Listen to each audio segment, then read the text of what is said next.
don't have to experiment to know what it's about, you know?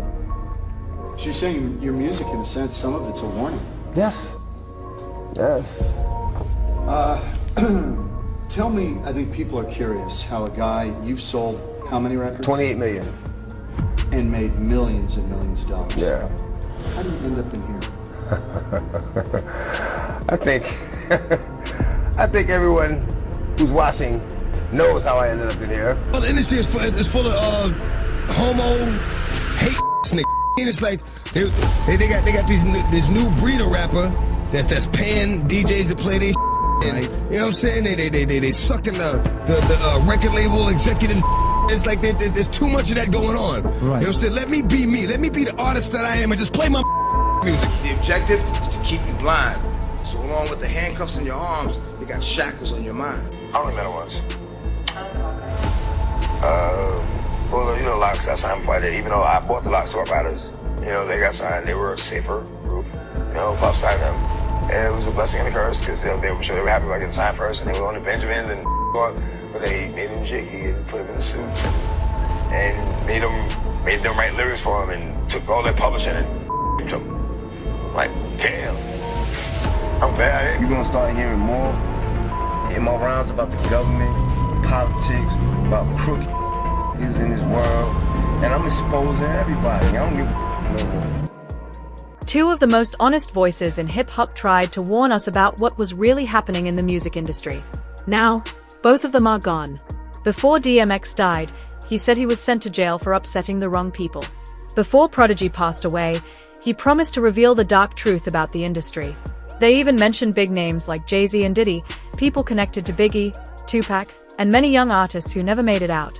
Let's take a closer look at what they tried to tell us and why many people believe they were punished for speaking out. But before we go deeper, think about this. When DMX was in prison, what did the news say? They blamed it on drugs or money problems, the usual story they give when a rapper gets into trouble. But what if that wasn't true at all? DMX himself believed it was all a lie. He was different from other artists. He had a deep spiritual connection that made powerful people in the industry nervous. He could see the truth behind their lies and tricks. And instead of breaking down in prison, he started to understand what was really going on.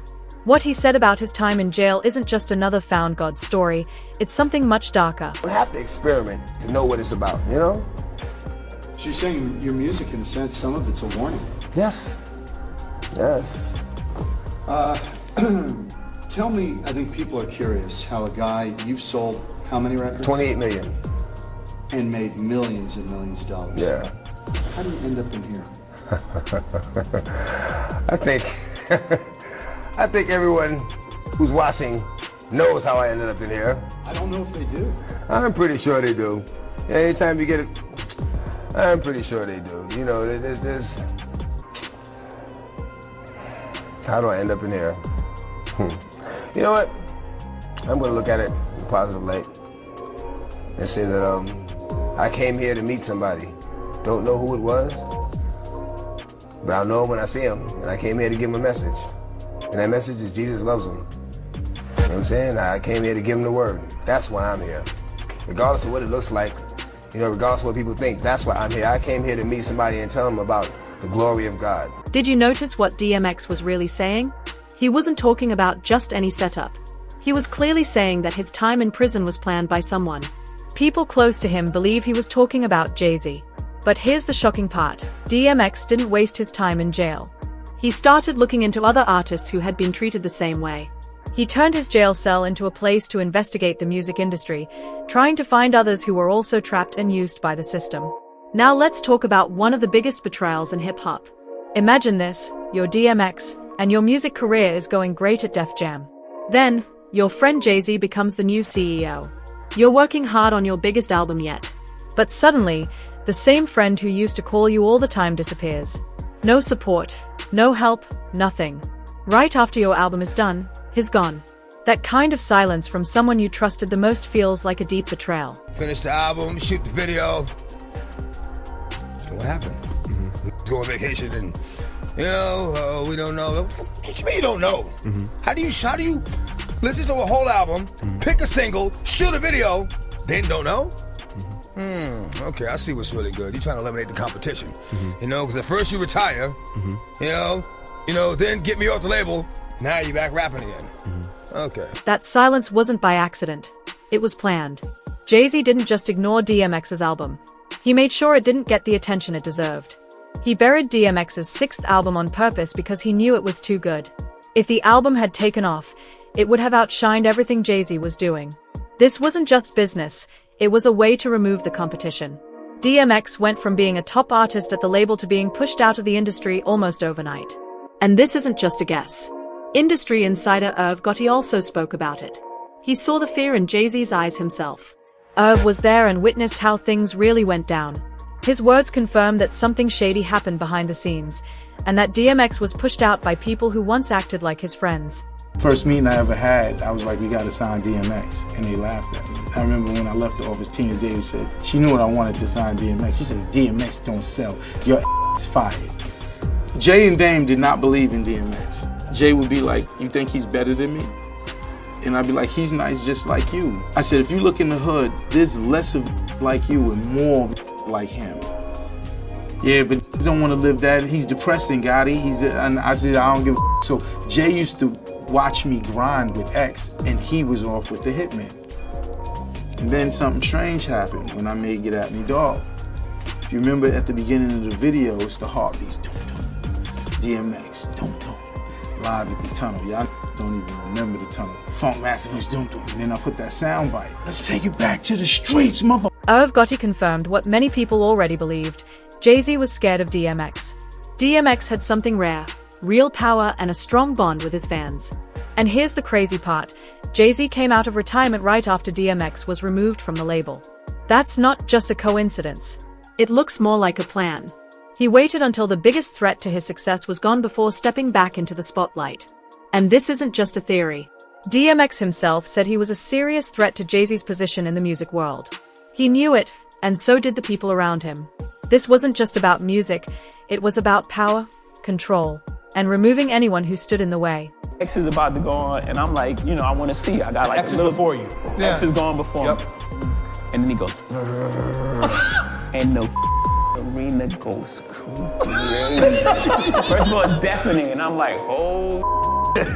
He has a thing like a Alizé and Hennessy mixed. It looks like blood. It's like he's drinking blood, right? And he's running back and forth. 1, 2, 1, 2. Here he goes, 1, 2. Halfway through the show, then he takes his shirt off. And all the girls are screaming, ah! And the chain, the dog chain. Yeah, the dog chain, and then he's going nuts, right? And I'm like, first the guys are going crazy, now the girls are going crazy.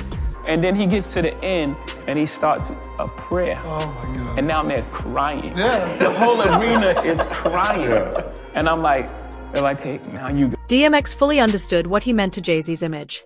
He was real, spiritual, and couldn't be controlled. Everything Jay-Z wasn't. That made him a serious threat. And when DMX admitted that out loud, it was like signing his own death sentence. When someone with power sees you as a danger, they often try to get rid of you. But the betrayal didn't stop at just hiding his album. What DMX found out next was even worse.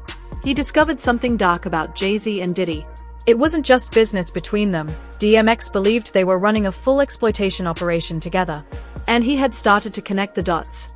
What he uncovered made it clear that there was something much bigger and more evil going on behind the scenes. And the things that the devil does, it's not so much a person, even though he acts through people. You know, you can't call one person the devil. You know, you can't call any one person the devil. You can't do that because no one person has enough power to be the devil. You know, and you know, it's through all these hardships that I realized that, you know what, this is God's country because I met the devil here. Because if I hadn't met the devil here, I wouldn't realize I was strong enough to overcome the obstacles that the devil would place in my path. And it's by overcoming these obstacles that I realized that this is God's country, because he helped me get over these obstacles. DMX was trying to expose a planned and organized system. He said that Diddy and Jay-Z were not enemies, but partners working together behind the scenes. According to him, they ran an operation to take advantage of young artists while keeping everything hidden. It wasn't just business, it was something much darker. DMX believed this and never changed his view, whether he was in jail or free. He was sure these two were teaming up to control and use new talent for their own gain. And just when you think it can't get any worse, it does. DMX even explained how they fooled everyone, how they used tricks and lies to keep their power. What he shared was not just opinion, it was a step-by-step look into how the system was built to destroy the very people it claimed to support. I think it's a conspiracy against me, you know, because in the absence of the truth, will prevail. So as long as nobody out there spitting real, you know, you can come out with anything and it'll sell, you know what I'm saying? But once you put the truth out there, it's like people have something to compare everything else to. So, you know, you got a lot of people who are not really happy about the fact that, you know, my album is about to drop. You know, they're not really happy about, you know, Lord, give me a sign. And, you know, we in here and, you know, things of that nature. But you know what? If you want to rap or sing or whatever, don't become a part of the game. You know what? Listen to a song I called The Industry. And that pretty much explains, you know what I'm saying, what the industry. Man, it's not the same. The industry, it's not a game. The industry, real dying to get in the industry just to find they don't fit in. The industry ain't what it used to be. The industry's trying to control the way you MC. They want you to dress like this and talk like that, but I'm going to dress like this and talk with the gas. The industry got y'all word meaning nothing. The industry heard because he's bluffing. The industry, money, hate, but I dare you to try to take a off my plate. The industry like, wait, but in the streets we like, get him. 17 up in that thing, catch him sleeping, hit him. My pop whoever's with him. The coroner's coming to get him. Industry. DMX revealed their entire plan. He explained how young artists are pulled in with big promises of fame and success. But once they sign, they're stuck in contracts that give Jay-Z and Diddy full control, while the artists barely get paid. This isn't just unfair business, it's a system built to control minds. It's designed to wear artists down, break their spirit, and make them follow orders without question. But it gets even worse. DMX was about to share the most disturbing part of their operation. He hinted at something much more personal and dark, something hidden deep inside the industry. What he was about to reveal wasn't just about money or contracts. It was about the secret, private side of their power that most people never see. The industry is full of a bunch of sucking, riding, bending over the desk, straight up like that. Whoever don't like it, bring it. Bring it. I don't give a bring it. Bring it. Well, the industry is full of homo, hate. I mean, it's like they got this new breed of rapper that's paying DJs to play their right. You know what I'm saying? They sucking the record label executive. And it's like there's too much of that going on. Right. You know what I'm saying? Let me be me. Let me be the artist that I am and just play my music. You know what I mean? Exactly. Now they want you all up under this, you know, sitting at the going to dinner with them and like that, and you know, all that favor for a favor shit. I don't get down like that. Look, I give you the music, you give my money. That's it. A lot of the love I had for wanting to be a part of the industry is not there anymore. I don't even associate myself with the industry. You know what I'm saying? I'm not an industry artist. I'm an artist in the industry. You know? And you've always stood alone and you know, bloodline. You're not gonna see me at every party, every industry party, all the clubs. I go somewhere quiet, man, shoot pool with me and my mans and them. You know what I'm saying? That's the type of shit. That's the type of shit I do. You know what I'm saying? My remote control cars, jump on the four wheelers. You know what I mean? I ain't with all that in the club, throwing it up and all that. I ain't got time for that man. And then you find yourself doing the same every day. What are you, alcoholic? You know what I mean? Come on, man. Give it a break, man. Live a little. You know what I mean? I play with my kids, man. I play with my toys, I play with my dogs, man. You know what I'm saying? We go somewhere, shoot pool. We do what the we do. You know what I mean? That's why you see us in places that you don't normally see. You're like, damn, why you here? Well, I'm here because why are you here, motherfucker? You here playing video games. Right then. You know what I mean? These had the nerve to tell me one time, I said, yo, why I can't have two videos playing at the same time?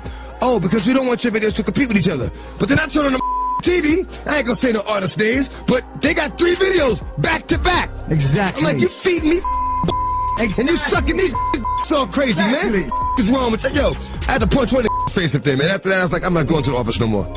Is that how it went down? Yeah.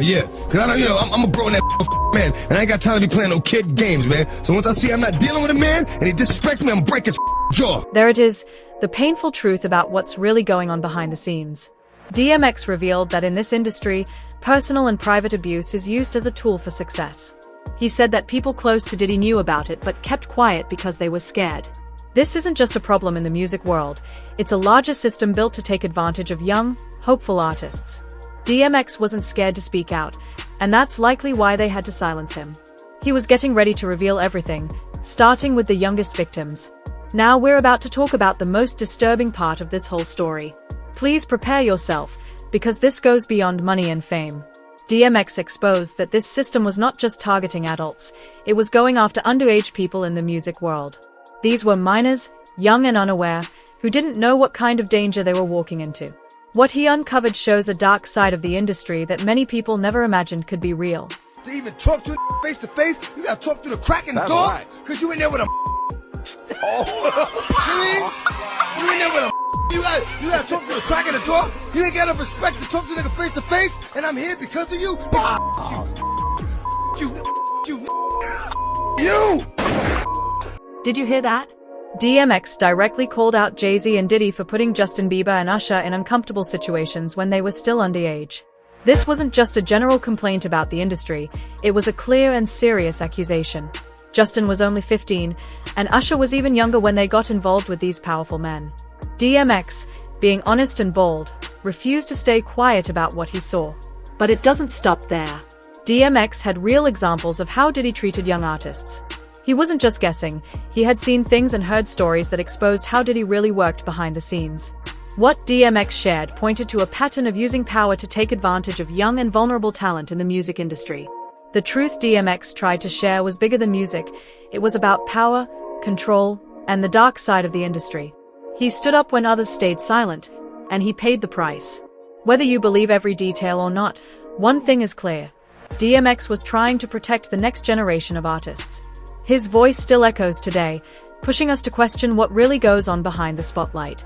So don't just listen, think, ask questions. Because the more we stay silent, the more this cycle continues. Rest in power, DMX. Your fight for truth will never be forgotten.